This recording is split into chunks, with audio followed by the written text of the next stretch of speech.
Você sabia que o Universo Paulinas também oferece cursos nas áreas de Bíblia, catequese, comunicação e educação?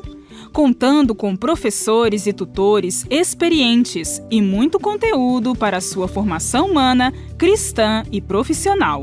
A Paulinas Cursos traz para você a possibilidade de cursos à distância e presenciais para uma preparação contínua e especializada em sua área de atuação. Conheça o universo da Paulinas Cursos. Acesse universo.paulinas.com.br/cursos e confira.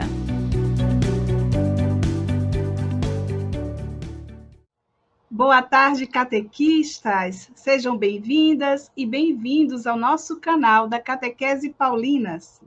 A nossa live de hoje se baseia no novo Diretório para a Catequese, que nos números 90 a 109 fala das fontes da catequese. Entre essas fontes, o documento fala da palavra de Deus, o magistério, a liturgia, o testemunho dos santos e mártires, a teologia, a cultura cristã e, por último, mas não menos importante, a beleza. A beleza como um caminho de encontro com o Senhor Jesus, que é verdade, né? Ele que é a verdade, ele que é o bom e belo. Então, nossa live, né, preparou com muito carinho esse tema para hoje.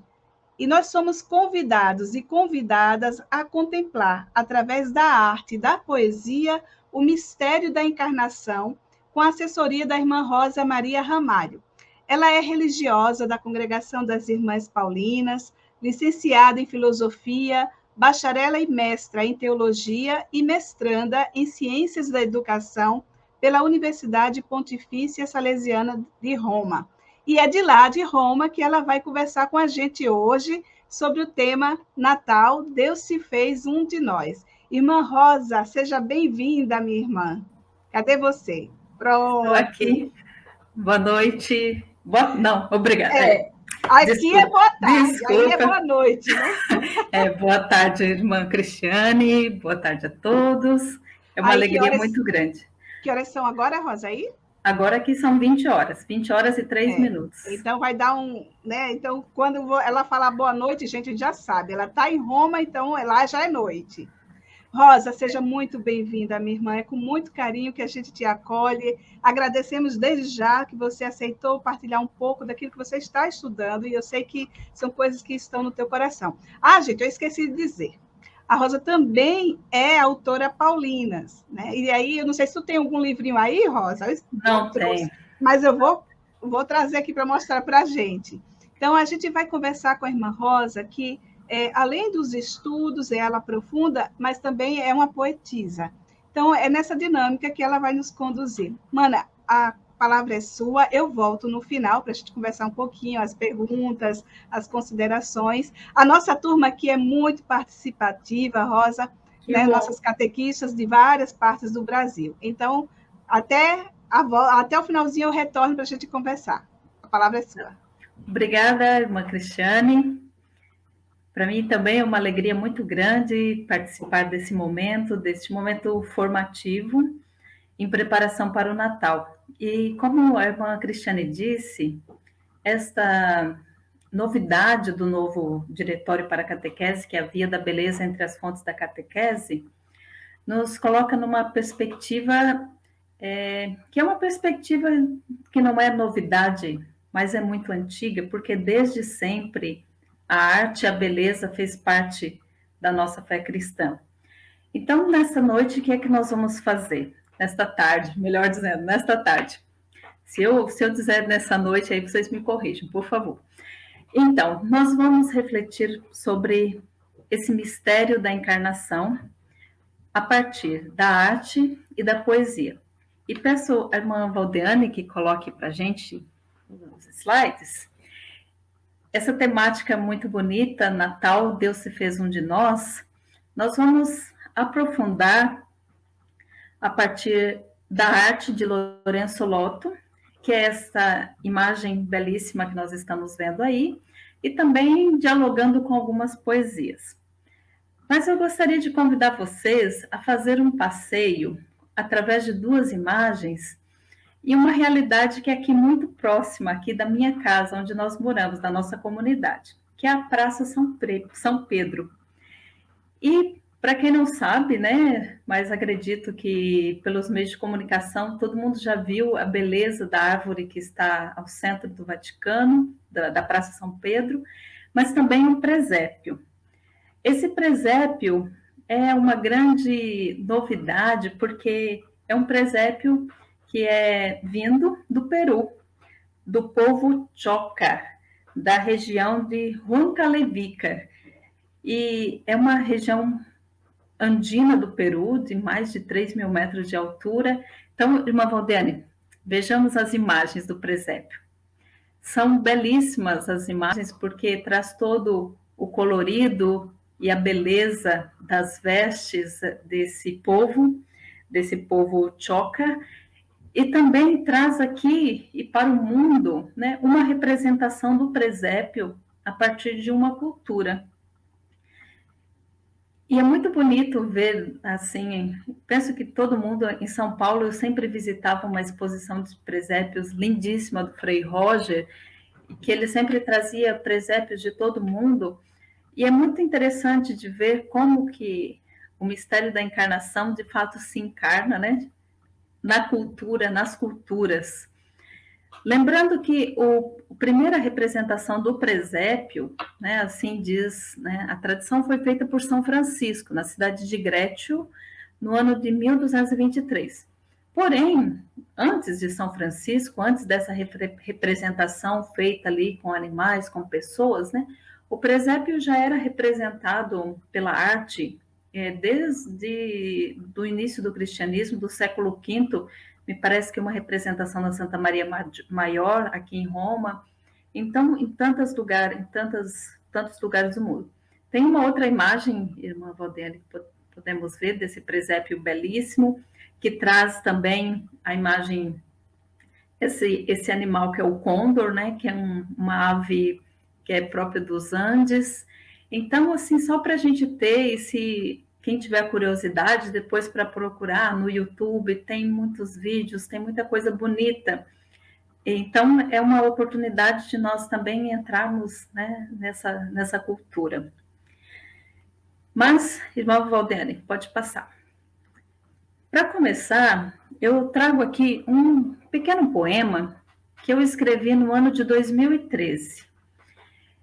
Eu gostaria de contextualizar dizendo o seguinte, que em 2013 era uma realidade muito diferente de 2021. E não é que passaram-se muitos anos, não foram muitos. Hoje em dia tudo corre muito veloz, né? Mas, naquele contexto, um dia eu estava meditando o Evangelho e ouvi esse convite dos anjos, né? Vamos a Belém.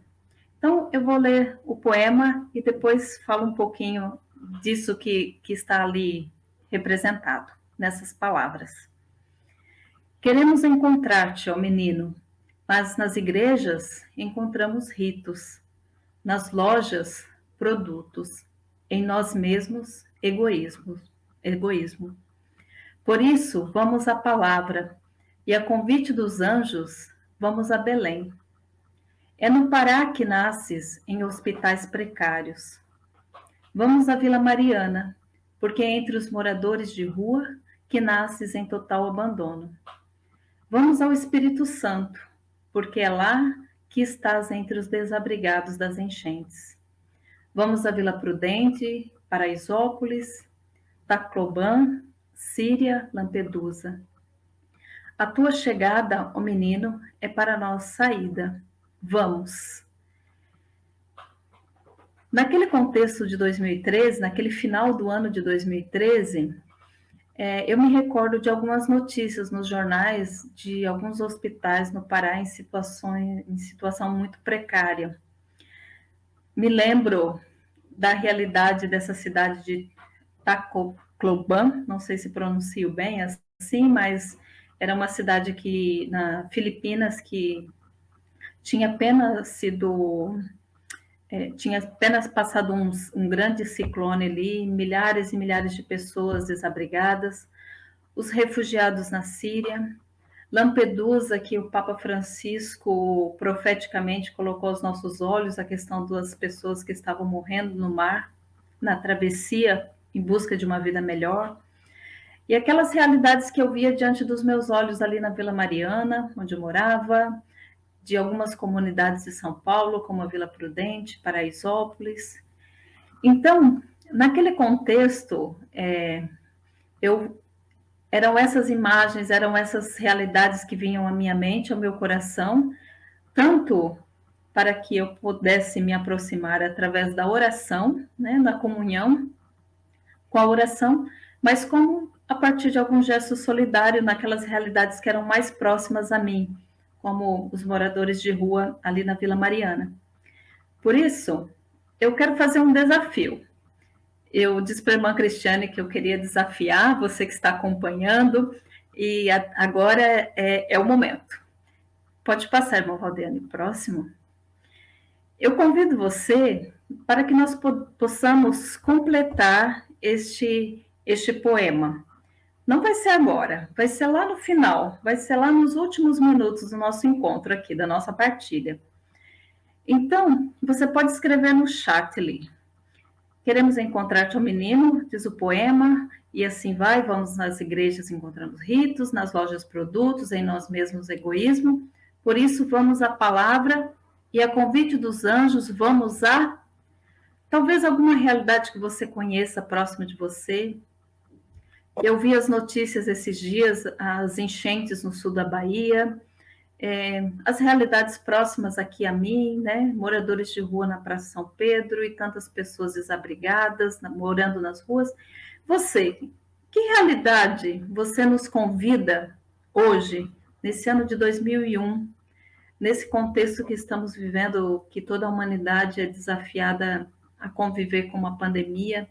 Qual é a realidade, aquele grupo de pessoas que você quer convidar, todos nós, a nos aproximarmos, a sermos solidários? Vamos a... Você completa essa frase e depois, lá no final, a gente vai construir um poema juntos. Vai ser bonito? Vai ser lindo demais. E vai nos desafiar também a sairmos de nós mesmos e olharmos para outras realidades.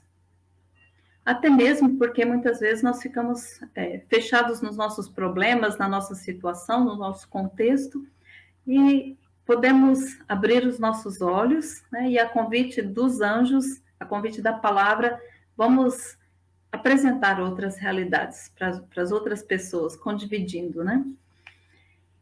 Então, fica esse convite, escreva no chat e depois, no final do encontro, a gente faz essa partilha. Irmã Cristiane, irmã Valdeane, penso que vão coletando ali, depois a gente vai construir esse grande poema.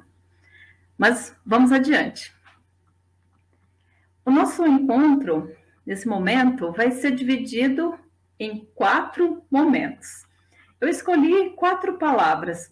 Eu acho que é muito interessante a gente delinear esse nosso itinerário através da própria simplicidade, né? Que é o mistério da encarnação. Então, essas 4 palavras nos fazem entrar mais profundamente. Vamos conhecê-las. A primeira palavra, pode passar, irmão Valdeane, por favor. A primeira é o amor. A segunda palavra, que é o segundo momento, são as relações.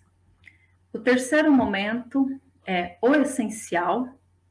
E o quarto, a esperança. Então, para a gente ter presente, e você aí, qual é o próximo? O primeiro o amor, o segundo relações, o terceiro essencial, o quarto é a esperança. Assim a gente vai nessa didática ajudando a construir aqui a nossa reflexão, a nossa partilha dessa noite. Vamos entrar no amor, então? Para a gente entrar no amor, antes de tudo, eu quero apresentar esse artista que vai nos acompanhar nessa via da beleza desta noite, que é o Lourenço Lotto. É um artista assim que não é muito conhecido, né? A gente conhece muito mais assim na arte sacra em geral, né? O Fra Angélico, Giotto, Michelangelo, Rafael. No Brasil, nós temos o grande Cláudio Pastro. Na atualidade, que está trabalhando lá em Aparecida, o padre Marco Ivan Rupnik. Então, são tantos artistas que ao longo da história, e eu poderia citar outros do Brasil também, né? Irmã Laíde, tantos outros artistas sacros, né? Ou artistas religiosos, por assim dizer, porque o artista sacro é aquele que trabalha dentro, né, das igrejas, a arte voltada para o culto, para a celebração, e o artista religioso é aquele que faz a sua arte de um modo geral, né? O artista religioso não precisa ser só cristão, mas pode ser de outras religiões também, porque as outras religiões também têm arte religiosa. Mas o Lourenço Lotto, ele nasceu em 1480, provavelmente, e morreu em 1556. Ele era um veneziano, um italiano veneziano. Como eu disse, não é muito conhecido, mas foi um grande representante no contexto do seu tempo. As suas criações, a sua arte, falam muito da sua interioridade. Foram fruto do seu empenho de uma vida interior profunda. Ele era também um grande estudioso, um grande, até mesmo podemos dizer, um grande teólogo, né? E os estudiosos do Lourenço Lotto falam que ele era um homem marcado por uma genuína inquietação espiritual e uma profunda sensibilidade que ele procurou mostrar, transmitir, né, condividir através da sua obra. E Lotto, ele deixou um pequeno caderno que era não seu diário, mas quase seu diário, mas era um caderno onde ele anotava assim as receitas e despesas, né? Aquilo que ele iria receber, os pagamentos feitos. Mas, ao mesmo tempo, esse pequeno livro se tornou, assim, um livro um caderno autobiográfico, né? E um amigo seu, o Pietro Aretino, fala que Lotto era bono, como a bontà, ele era bono, e como a virtu, virtuoso. Então, como a bondade, ele era bom, como a virtude, ele era virtuoso. Então, era um homem com uma profunda vida interior. E, sem dúvida, né, a vida de Lotto, né, foi essa transparência na sua arte, a transparência daquilo que ele viveu. Então, nós vamos adentrar nessas 4 palavras a partir dessa obra de Lourenço Lotto. Por favor, irmã Claudina, que aqui está. Espero que você esteja podendo ver bem. Infelizmente, né, a gente não pode ver tantos detalhes através da imagem, mas depois, se você procurar e quiser também até aprofundar um pouquinho, é muito interessante. Então, esta representação da Natividade de Lourenço Lotto que vai nos acompanhar nesses 4 momentos: o amor, o essencial, as relações e a esperança. Vamos lá, vamos entrar no amor.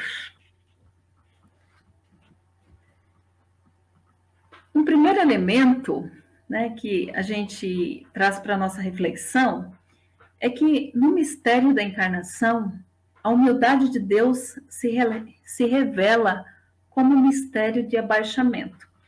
Daqui a pouquinho a gente até vai ler o texto de São Paulo da Carta aos Filipenses, o capítulo 2, né, que fala: ele sendo de condição divina, não se apegou ao ser igual com Deus, né, mas rebaixou-se. E nós encontramos ali, nesse mistério da encarnação, um Deus que escolhe não somente ser homem entre os homens, mas ser pequeno entre os pequenos, ser último entre os últimos, e viver até mesmo em uma grande condição de desconforto, como migrante, como refugiado, como sem teto.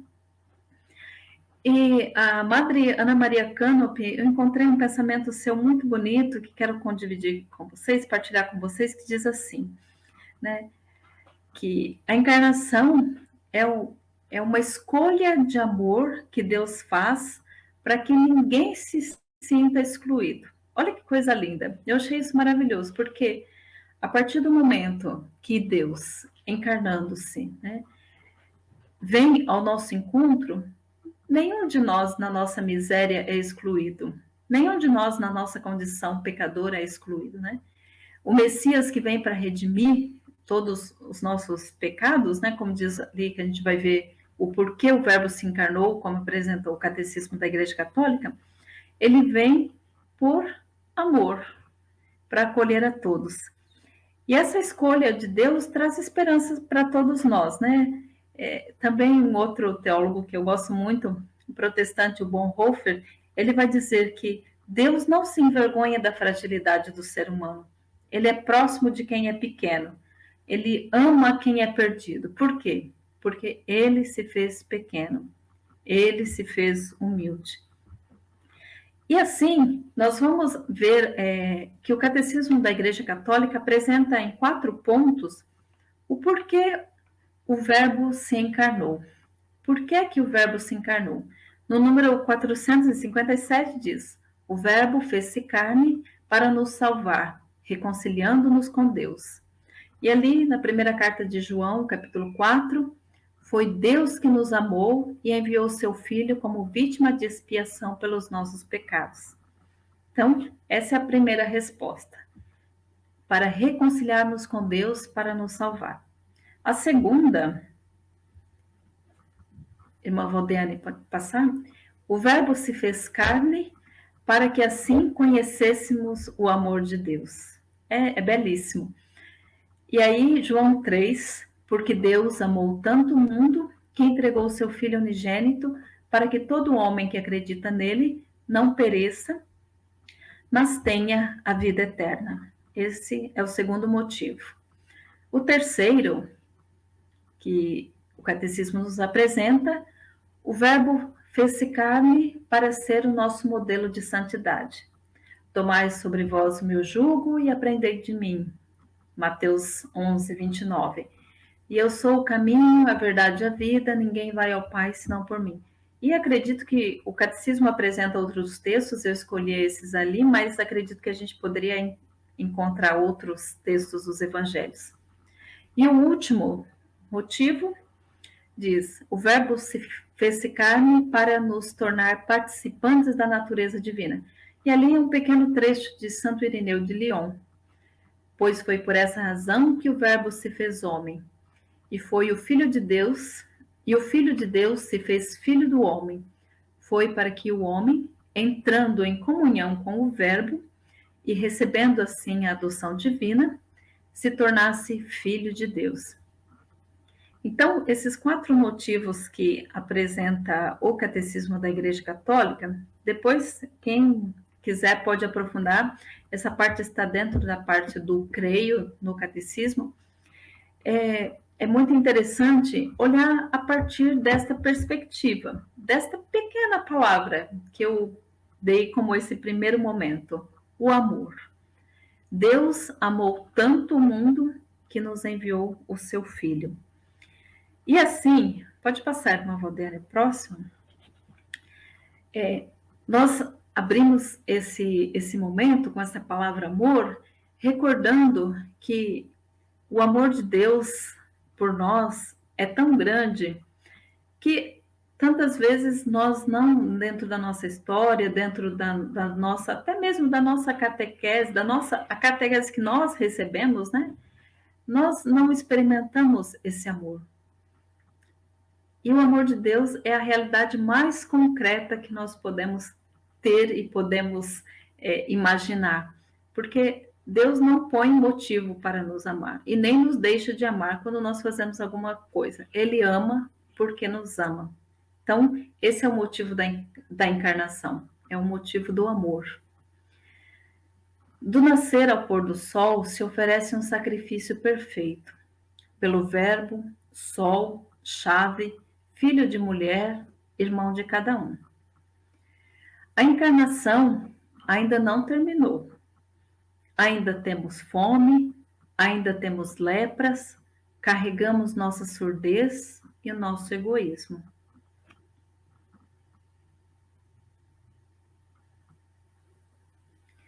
Uma vez gerado em nós, consequentemente nascemos em ti. Morrem em ti nossas fraquezas, terminam em ti nossas ambições e ressuscitamos. Sempre Natal, sempre Páscoa. De Belém ou Nazaré, tomamos parte. Lá oferecemos presentes, adoramos. Lá somos Maria, somos José, somos anjos, pastores, ovelhas e abrigo. Porque somos em ti, és em nós, sempre Emanuel.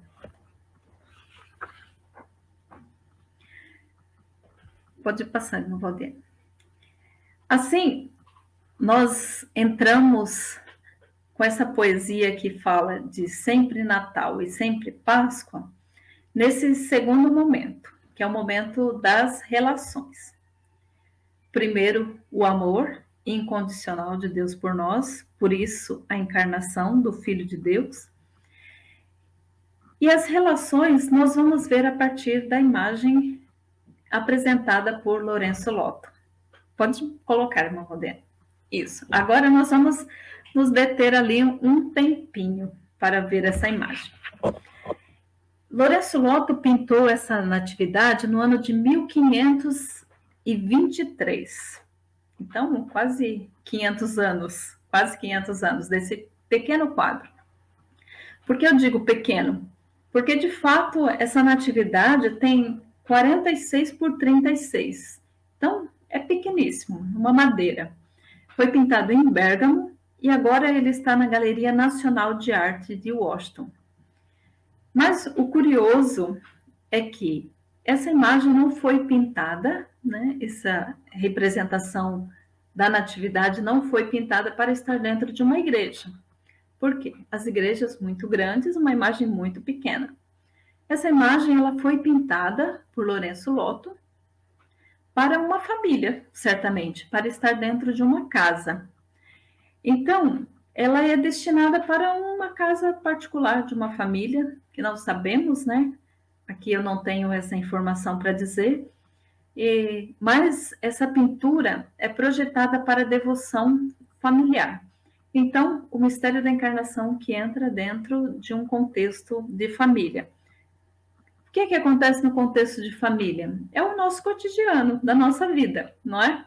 É o cotidiano das relações, é o cotidiano das brigas, é o cotidiano das manifestações de amor, de afeto, de cuidado, de cura. É o cotidiano onde se dá também a doença, é o cotidiano onde se dá a saúde, é o lugar de encontro, é ali na casa. É a casa que é símbolo, sinal desse lugar onde acontece a vida, né? A casa é onde nós nos sentimos, de fato, em casa, né? E, então, essa pintura é feita, projetada para estar dentro de uma casa, para trazer ali dentro da família essa representação do nascimento de Jesus. E aí agora eu fico assim pensando, né, recordando tantas famílias que também nas suas casas montam o seu presépio, ou ali a sua Sagrada Família, ou ali a sua representação do Natal, ou apenas um pequeno menino Jesus, mas já é um sinal, né, é uma presença. Diante de tantos símbolos e representações do Natal que não são cristãos, né, ter esses pequenos sinais, especialmente para as crianças, é muito importante. Então, essa imagem, se você que está me acompanhando prestar bem atenção, ela é projetada de modo que nós, eu e você, que estamos olhando para ela nesse momento, nos sintamos dentro desta cena. Não olhando de fora para dentro, como quem está na porta da casa para a rua, né? A rua está lá na frente, podemos dizer, imaginar assim. Não, nós estamos dentro da gruta, é dentro dessa cabana. E nós observamos dali, de dentro para fora. Nós estamos dentro da gruta e assim, contemplando essa imagem, hoje, nesse momento, e todas as vezes que contemplamos o presépio dessa forma, nós fazemos parte, nós nos sentimos dentro. Então, essa é uma novidade do Lourenço Lotto, colocar o observador como participante. Então, ali nós nos sentimos assim próprio muito próximos, eu usar a palavra em italiano, né, vicino, próximo desse casal, desse menino e de todos esses elementos que compõem essa imagem. Então, a cena é vista de dentro para fora, o que nos dá também a sensação de uma intimidade, né? Nós contemplamos a partir da intimidade daquilo que acontece ali. Agora, eu convido você a nós olharmos para essa cena.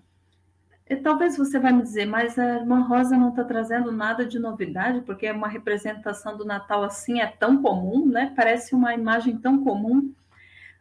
Todavia, essa imagem traz muitos elementos assim que podem nos ajudar na nossa reflexão, na nossa preparação para o Natal.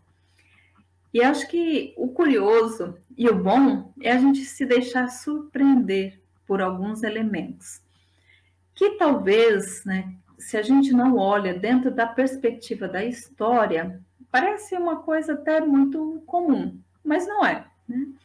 O primeiro elemento que a gente vai observar é a figura de Maria e José.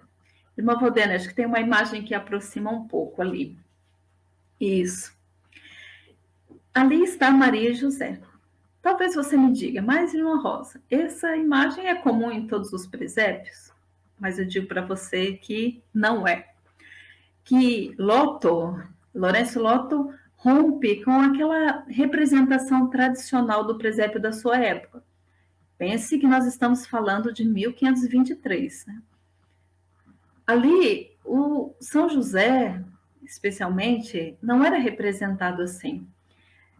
Os estudiosos falam, até eu vi um texto que diz que o Giotto, aquele grande pintor que fez toda a Basílica de São Francisco de Assis, ele e a sua escola, o Giotto representou São José não junto de Maria, mas abaixo, né? Como se José não fizesse parte de todo esse projeto de salvação de Deus, mas colocado à parte. E ali, José está com a mão na cabeça, um pouco pensativo, enquanto que Lourenço Lotto coloca José em pé de igualdade, como a gente diria, junto com Maria. Podemos ver que até a estatura é igual.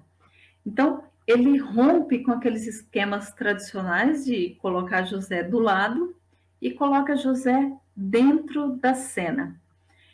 Essa é uma imagem clássica do Natal, né, que nós temos nas nossas representações, né? Mas tem esse elemento de novidade para aquele tempo, mas que pode nos ajudar também a refletir hoje sobre a figura de José. Eu sei que até ultimamente falar de José é até um pouco redundante, porque o ano de São José, que acabou apenas no dia 8, né?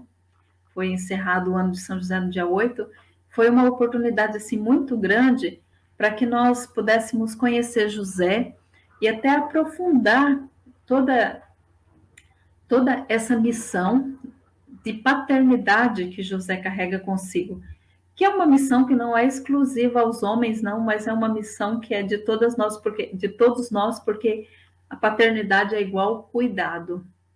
E o cuidado é um elemento essencial de todo ser humano, de um olhar para o outro.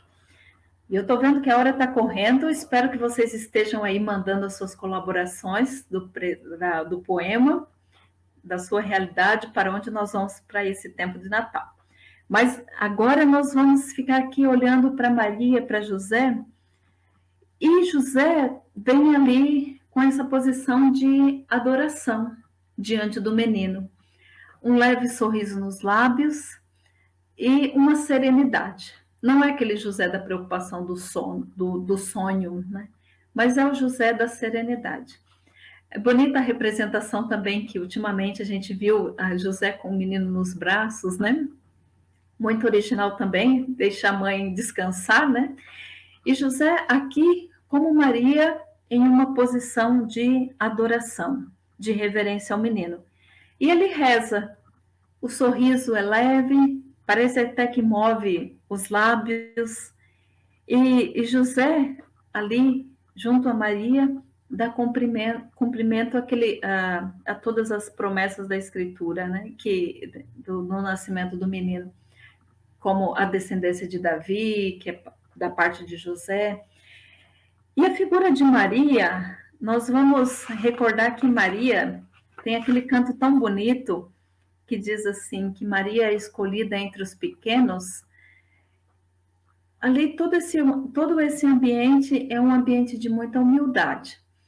Nós vemos também as relações que aparecem ali, são relações de harmonia, não são relações de conflito, são relações de muita harmonia, de muita cumplicidade entre o casal que olha o filho. E, gente, olha ali o comportamento do menino. Olha o menino como Loto representa o menino Jesus com a naturalidade de um recém-nascido, né?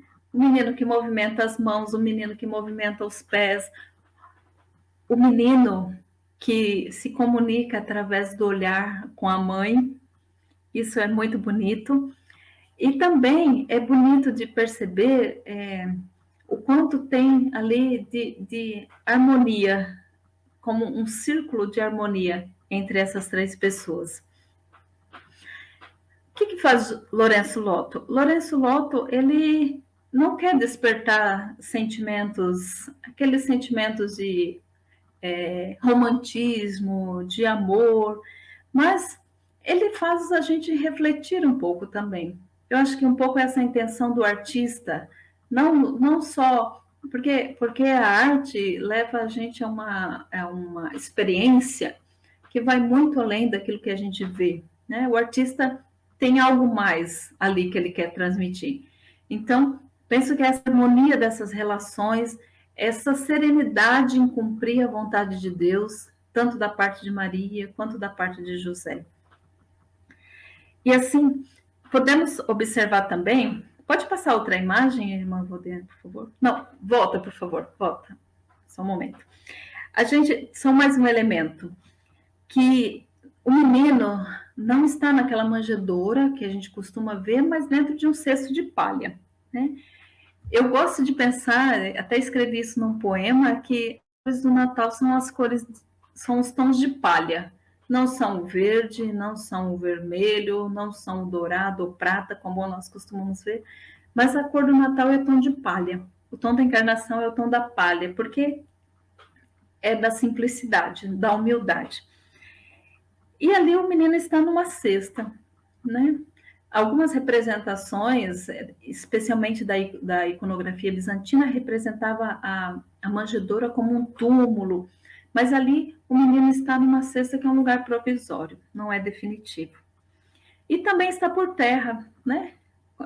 Que também é um símbolo muito forte, né? Da terra. Podemos passar, irmã Botiane, que o tempo também está correndo, meu Deus. A estrela ilumina a noite e as faces. Vejo Maria, observo José, os dois olham para o menino. Anjos cantam na terra melodias do céu. Pastores admirados, alegres, correm pelos campos. Reis magos bem vestidos jogam beijos com a mão. Os animais, os animais, bois, ovelhas, galo, galinhas e toda a criação. Belém é casa comum, chão de palha, abrigo sem portas, acolhida de todos.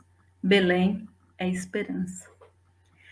E assim vamos para a nossa terceira palavra. Qual é a terceira palavra? O essencial. Olhemos a imagem.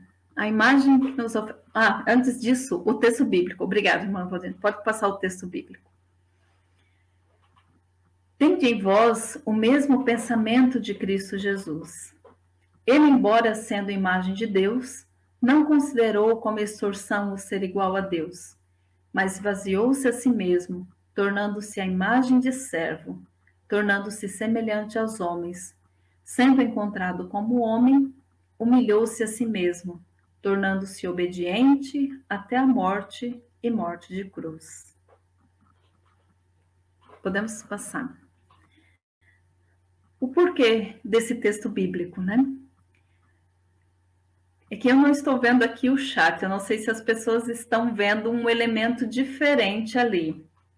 Talvez já chamou a atenção de alguém. É esse elemento da cruz. Não é estranho? Né? Parece um pouco estranho que Lourenço Lotto colocou a cruz, né, esse objeto, né, a representação da paixão de Jesus, próprio ali, junto ao presépio, como se fizesse parte daquela casa, como nós que temos um crucifixo, né, como aqui está o meu, como se nós tivéssemos um crucifixo em casa, no ambiente de trabalho, ali Lourenço Lotto colocou também um crucifixo. E olha que interessante, eu assim, quando eu estava refletindo essa imagem, preparando, me veio um elemento, o da nudez. Tanto ali, nesse cesto de palha, quanto na cruz, Jesus está nu, está despojado. Talvez esse elemento que possa parecer um pouco estranho, já é uma leitura teológica que Lourenço Lotto faz, que é muito significativa, porque nós lemos os evangelhos do nascimento de Jesus, mas já com os olhos da Páscoa, com os olhos da paixão. E a cruz é o cumprimento da missão de Jesus, é o cumprimento da missão daquele menino. Então, tirando todo esse romantismo da cena do presépio, do menino, ali já tem esse sinal de que a vida que ele veio trazer em abundância para todos dará o seu cumprimento na cruz. Ali é a radicalidade do amor. Amou-os até o fim. Então, na cruz está o cumprimento da missão de Jesus. E é interessante porque os estudiosos dessa obra dizem que foi acrescentado isso depois, foi um acréscimo que Lourenço Lotto colocou nessa arte. Então, depois, é uma coisa posterior. Então, tem tantos significados, mas eu acho que essa palavra, o essencial, é muito importante, né? Tirando fora todo o sentimentalismo que às vezes pode nos deixar levar nesse tempo de Natal, na contemplação do presépio, do menino, então, não, a gente olhar para todo o mistério da encarnação. Lemos a encarnação à luz também da Páscoa, lemos a luz da Páscoa, né? E Lourenço Lotto, como um exímio teólogo, faz isso, lê a encarnação em paralelo com a paixão. E vamos andando, que ainda tem alguns elementos. Talvez, pode voltar, isso.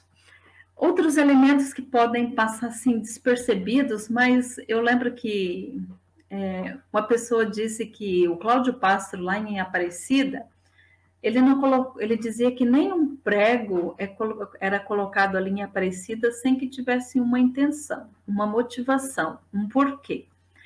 E aqui também o Lourenço Lotto, cada elemento que ele colocou nesse pequeno quadro tem um porquê, tem uma simbologia.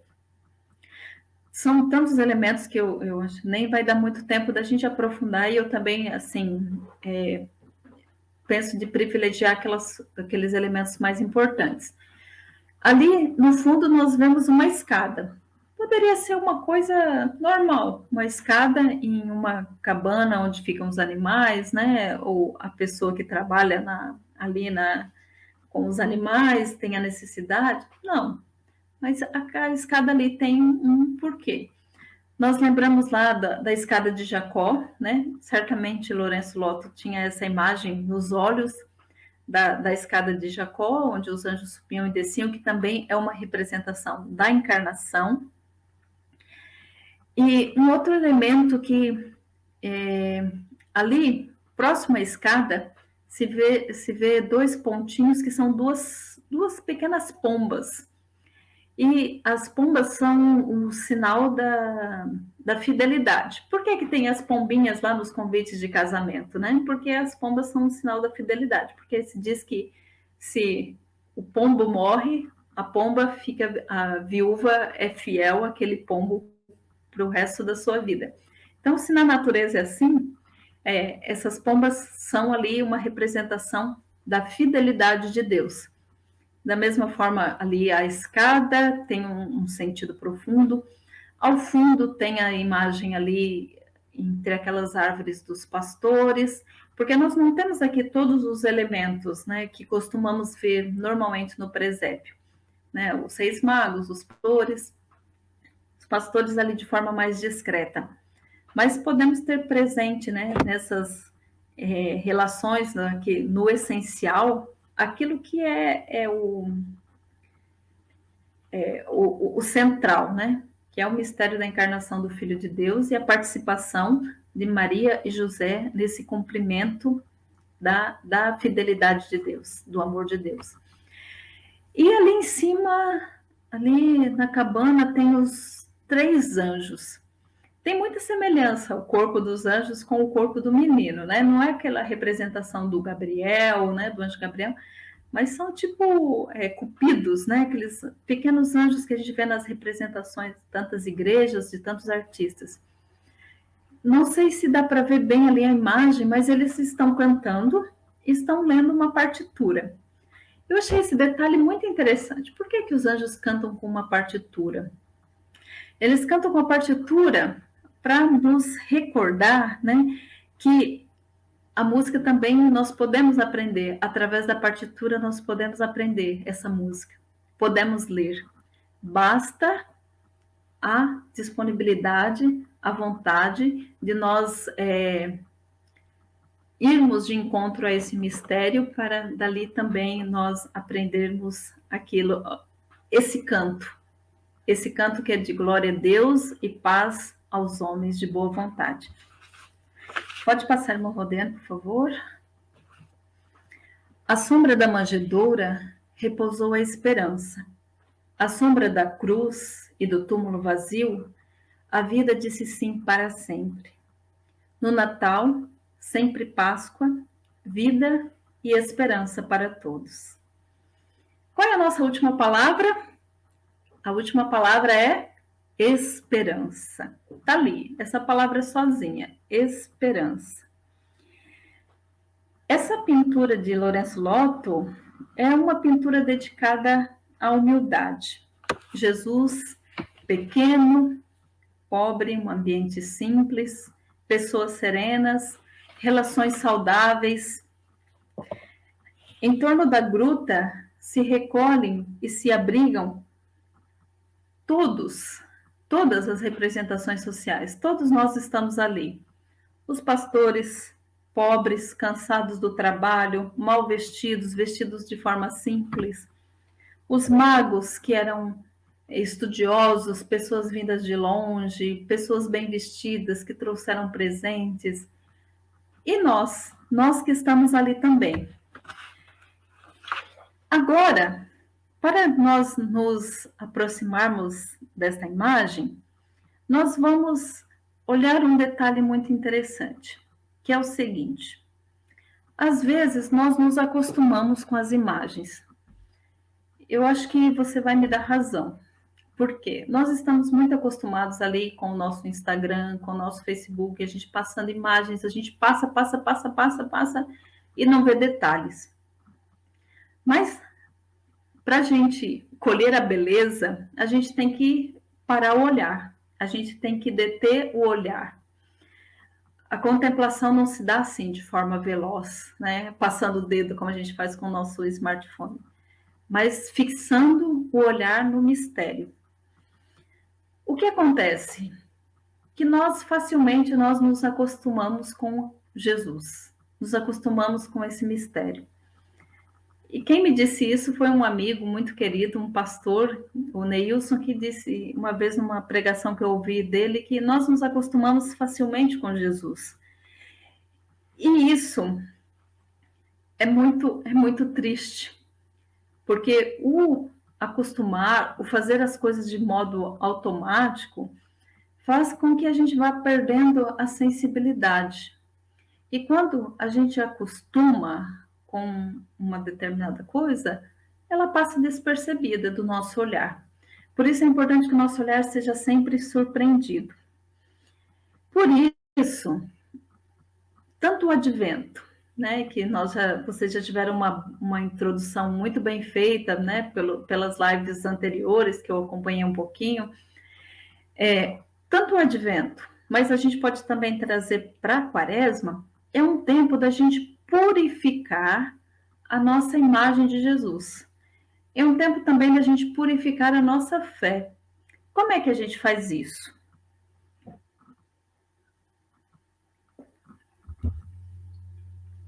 A gente pode se perguntar, né? Mas eu preciso de purificar minha fé? Será que a minha fé não é bastante?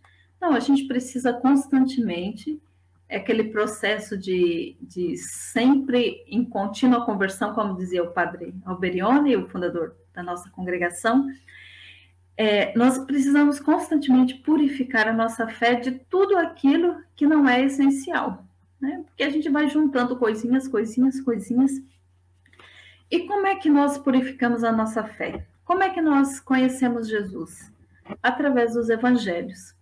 É uma bonita experiência, eu dou como dica para você catequista, vale para todos nós. Por exemplo, está começando um novo ano litúrgico. Apenas o terceiro domingo do Advento, o ano litúrgico mal começou. É uma oportunidade da gente ler o Evangelho de Lucas. Olha que bonito. Pega todo dia, lê um trechinho do Evangelho de Lucas, ou fala, todo domingo, às 5 da tarde, eu vou ler o Evangelho. É um processo, né?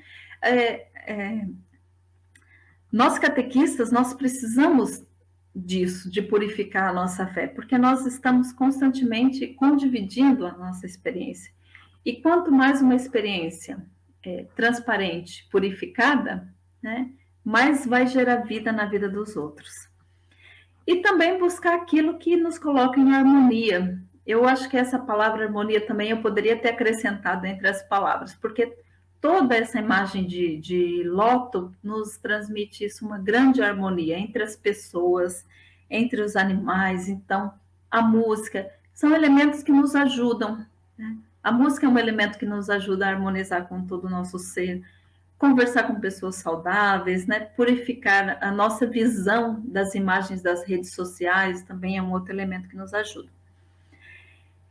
E também, eu gostaria de, assim, já finalizando, fazer uma proposta. Para que nós possamos celebrar bem o Natal, com os olhos purificados, através do amor, relações sadias, harmônicas, através de uma fé do essencial e através da esperança, nós vamos nos aproximar do presépio,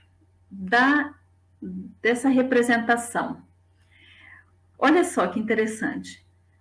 No Advento, para purificar a nossa fé, nós vamos para o presépio. Na Quaresma, vamos para o deserto. Também no Advento podemos ir para o deserto. Por quê? É o lugar do essencial. É o lugar que nós vamos purificar o nosso ser cristão de tudo aquilo que está a mais. Vamos purificar a nossa vida evangélica. Vamos voltar ao Evangelho. Por quê? Porque ali nós nos deparamos com a realidade concreta da nossa vida, que são as nossas relações. A nossa vida é feita disso. É do confronto umas com as outras, nós, irmãs na comunidade, as famílias, a nossa vida é feita de relações. E ali, nessa representação que nós estamos vendo, nós nos deparamos com relações sadias, com relações harmônicas, com relações de aceitação de um do outro, de cumplicidade no olhar. Basta observar Maria e o menino.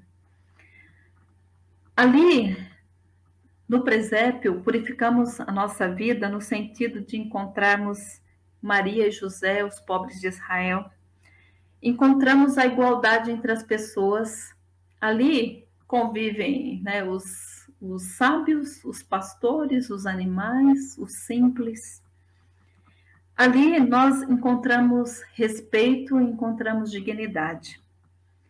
ali nós podemos aproximar de Jesus sem medo. Um menino indefeso, que sorri.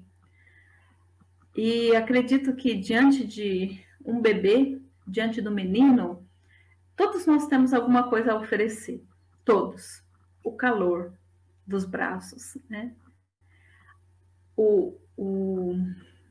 Agora me faltou a palavra em português, mas o ninar, né? Fazer a criança dormir, a gente pode serenizar a criança, a gente pode oferecer o nosso colo, a gente pode oferecer o calor, a gente pode oferecer tantos elementos, né? Diante de um menino que ele não tem nada a oferecer para nós, a não ser o sorriso, mas nós temos tanto a oferecer. Então, tirando fora, né, todas as representações que a gente faz, às vezes, a gente recebeu tantas coisas que não fazem parte da nossa fé, né? Tantas imagens de Deus que não é amor, não é misericórdia, mas sim um Deus que julga, um Deus que condena.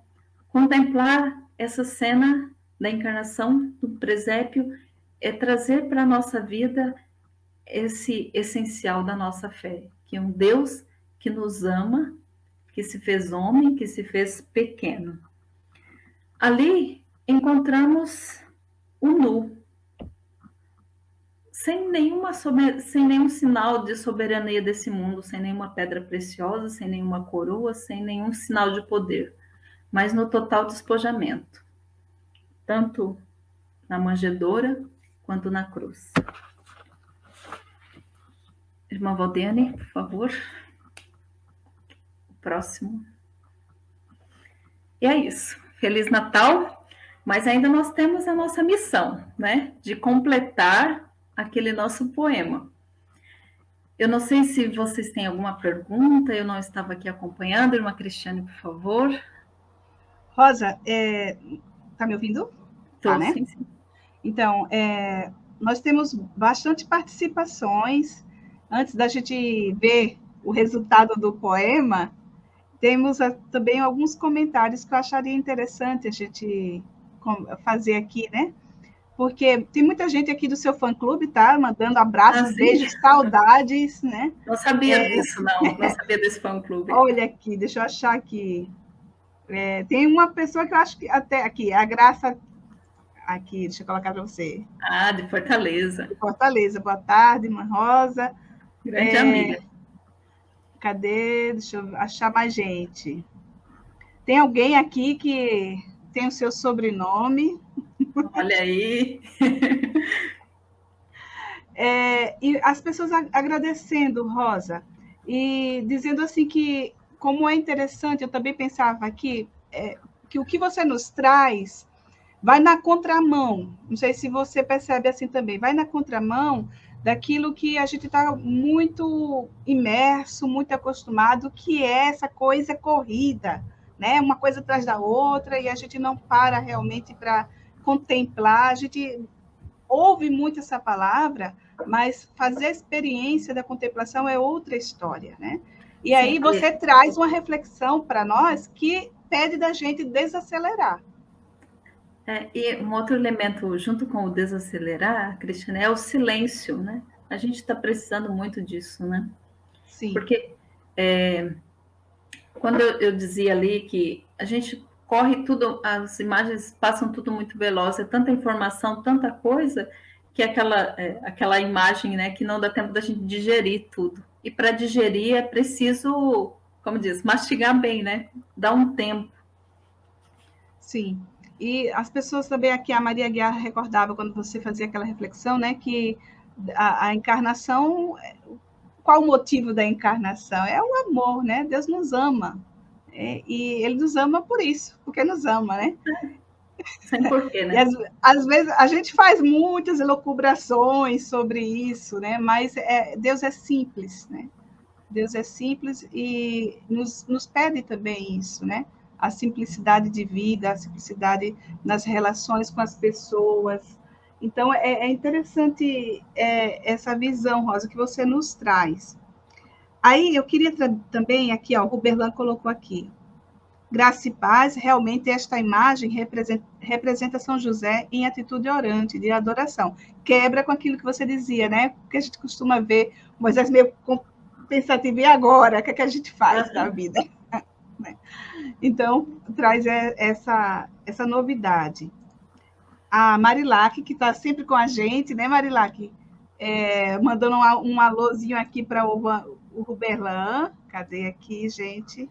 Quando você perguntava, todo mundo viu, olha, muitas pessoas perceberam a cruz, eu também percebi a cruz, e os dois pombinhos, né, Rosa? A impressão que me deu do artista é que ele faz, no mistério da encarnação, uma leitura da vida inteira de Jesus, da vida, sim. Paixão, né, e morte e ressurreição de Jesus, até o pano branco recorda isso. Sim, alguns elementos, Cristiane, que eu até não coloquei ali, mas tem outros símbolos pequenos ali diante, tipo um pequeno saco junto da manjedoura, né?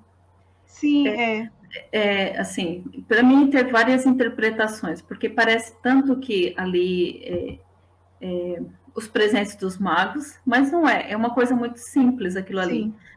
Parece até um saco onde tem pão. E ali no canto tem um pequeno madeira, não se sabe dizer, eu até procurei bastante, mas os artistas, os estudiosos da arte não sabem dizer o que é. Alguns dizem até que é uma ratoeira, que tem um símbolo na fé, porque o Loto, ele faz a assinatura dele próprio ali naquela ratoeira, naquele pedaço de madeira, que diz que tem a ver tanto com a missão de José, porque parece a profissão de José, né? Parece um pedaço de madeira ali, mas tem esse símbolo da ratoeira também, que é um símbolo que tem a ver também com um texto, se não me engano, de Agostinho, que aqui agora eu não teria para dizer, mas é muito interessante. Estou vendo ali a minha querida amiga, a dona Ana Reginato, que manda um abraço muito carinhoso. Sim, tem aqui, estou te dizendo. A Miriam, do Uruguai, olha aí, ó, do Uruguai, a Miriam. A irmã Joana também está conosco. E aí tem uma perguntinha aqui, ó, Rosa, da Miriam. Os poemas são seus? São sim. Esses que eu coloquei são todos meus. E, assim, eu não sei, a irmã, cadê aqui? Tem o Cristiano. Vou colocar aqui. Infelizmente, muitos cristãos acreditam que Jesus veio para morrer pelos nossos pecados, mas ele foi assassinado por defender os pobres e sua mensagem entrou em choque com as autoridades religiosas da época. Deus não é monstro, não precisa de sangue para salvar, não é vampiro sedento de sangue, é um Deus de amor. Eu acho que recorda um pouquinho, eu estava recordando o professor Sérgio Bradanini, que ele fala assim, né, que às vezes a gente traça uma imagem de Deus sanguinário, né? Enviou o Filho, né? Ele enviou para nos salvar. E é interessante como os dois mistérios, né, Rosa? O mistério da encarnação com o mistério que a gente celebra na Páscoa se complementam. Acho que foi isso que você trouxe de forma através da arte. E também eu gostei de fazer o paralelo dos textos, dos dois textos, né? Deus amou tanto o mundo que enviou o seu Filho. E aí, depois no Evangelho de João, né, amou-os até o fim. Né? Eu acho que é uma continuidade, né, de um mistério ao outro. E o fio que liga é o fio do amor, né? Não é outro, é o amor, do início ao fim. Aí a Valdeane preparou um slide, não foi, Valdeane? Olha que bom. Com o texto que vocês, catequistas, completaram do poema da irmã Rosa, que ela dizia, esse mistério da encarnação, né, Rosa, que a gente contempla. Quer explicar melhor, Rosa? Nos convida, o menino que vem nos convida a ir, né, a sair. Ali em um poema eu coloquei próprio isso, né, a encarnação ainda não terminou, ainda temos sede, ainda temos lepras, ainda temos fome, então eu acho que essa sensibilidade para perceber a nossa realidade, que é a nossa realidade onde nós somos o Cristo hoje, né, para essas pessoas, né? E a partir do momento que a cada dia nós vamos refletindo e interiorizando a palavra, essa palavra vai sendo encarnada em nós, né? Pensa que a encarnação é todo dia a palavra é encarnada em nós, a partir do momento que nós escutamos, deixamos a palavra entrar mais na profundidade, né? Mas eu quero ver esse poema, irmã Cristiane, por favor. Vamos lá, volta aí. Quem vai? Você lê, Cristiane? Leio. Então, quando você convidou os nossos catequistas, o pessoal começou a escrever aqui. Vamos à igreja, vamos ao sul da Bahia e Minas Gerais, onde as pessoas sofrem com as enchentes. Vamos amar, vamos a Eunápolis, Trancoso, a nossa casa, para encontrarmos vida entre os que convivem conosco, entre os que venceram o Covid. Vamos ao centro da cidade e encontramos vida na mãe que carrega o filho no colo. Vamos ao encontro dos que vivem. Vamos à rua e encontramos o menino Jesus passar por nós, um olhar de uma criança. Vamos ao encontro dos que só resta a desesperança. Vamos à Amazônia, onde os povos indígenas lutam por vida e dignidade. Vamos a muitos hospitais, onde jovens, adultos e crianças lutam contra doenças que trazem sofrimento e dor. Vamos ao encontro dos que sofrem na escravidão do pecado. Vamos levar Jesus aos irmãos que ainda não o conhecem. Vamos ao encontro da nossa humanidade e contemplar a humanidade do outro. Vamos às aldeias, onde os índios são massacrados. Vamos à classe de professores que não são valorizados. Vamos às comunidades tradicionais.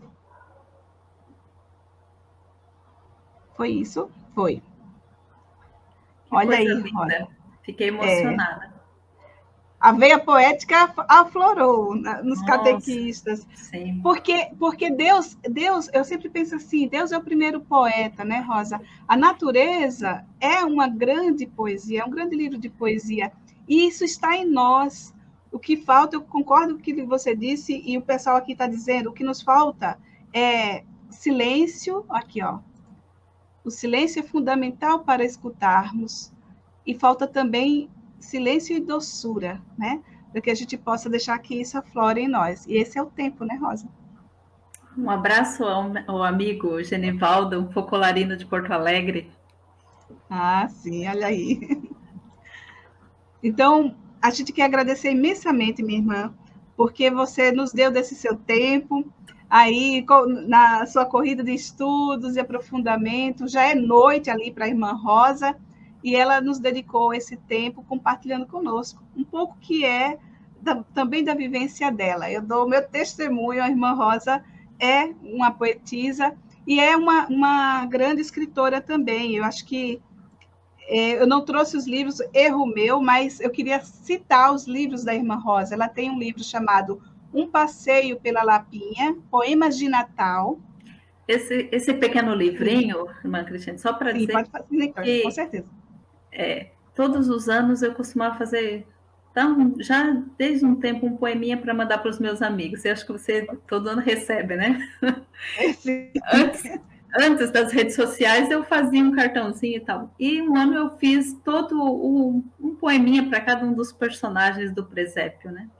E apresentei para a editora, a irmã Flávia acolheu, e é um livro que eu tenho um carinho muito especial e é belíssimo. É um presente excelente para as crianças no Natal, né? Mas não também só para amigos. É um livro, assim, que eu gosto muito porque traz essa essência do Natal. Um passeio pela Lapinha. Então fica a dica, né? Presente de Natal. Depois ela tem um outro chamado Os Amigos de Jesus, O Mestre e os Animais, que é também um livro para colorir também, né, Rosa? Não, esse não esse não, é o Brincar com Jesus, que é. Esse Os Amigos de Jesus também é um livro que eu tenho um carinho por ele, porque quem olhar vai achar um pouco assim estranho, porque é um livro que é um reconto, não é o conto do Evangelho, mas é um reconto a partir dos animais. Por exemplo, a vaquinha contando a sua experiência no presépio. Eu usei um pouco da imaginação, né? A imaginação também faz parte. Claro. Então, a vaquinha falando da sua experiência, O burrinho na entrada de Jerusalém, a gente estava falando há pouco do burrinho, né? O burrinho lá do samaritano, aquela andorinha que vai fazer o seu ninho lá no ramo da mostarda, e assim. E com Aí tem, atividades para a sim, criança, né? isso. Aí tem o outro livro que é Brincar com Jesus para se divertir e aprender. É o E primeiro. isso, e o Aprender com Maria, a mãe de Jesus e nossa também. Sim, esses dois últimos que são para colorir, para as crianças colorirem. Então, esses livros fica a dica de presentes desse Natal, né, para vocês conhecerem também um pouquinho dos poemas da irmã Rosa, um pouquinho daquilo que ela escreve. Rosa, obrigada, irmã. Não sei se você quer dar alguma outra final, né, para o pessoal. Eu que agradeço, irmã Cristiane, agradeço todo o carinho, toda a atenção de vocês. De fato, como você disse, eu aceitei esse convite, mas depois me vi apertada aqui, porque aqui as aulas nós estamos o ano letivo começa em outubro, né? Então nós estamos agora esses dias já com exames, com tantas coisas. Mas foi com muita alegria que aceitei participar, com muita simplicidade também de dividir com vocês essas reflexões, essas poesias, essa arte do Lourenço Lotto. E espero, irmã Cristiane, que todos nós, né, possamos nesse Natal celebrar nessa perspectiva do amor, das relações, do essencial e da esperança. Feliz Natal a todos. Feliz Natal, Rosa. E eu quero recordar você que no dia 21, próxima terça, nós vamos ter o tema O Sim de Maria e o Combate Espiritual, com a irmã Ana Paula Ramalho. O sobrenome recorda que é a irmã de sangue da irmã Rosa, que também são duas irmãs religiosas, paulinas. E a gente vai ter a alegria de estar aqui na próxima terça com a irmã Ana Paula, conversando sobre a experiência de Maria, de nossa mãe. Então, esperamos vocês na próxima terça-feira. Obrigada pela presença, pela companhia e até a próxima. Tchau, minha gente. Tchau, Rosa. Tchau, tchau.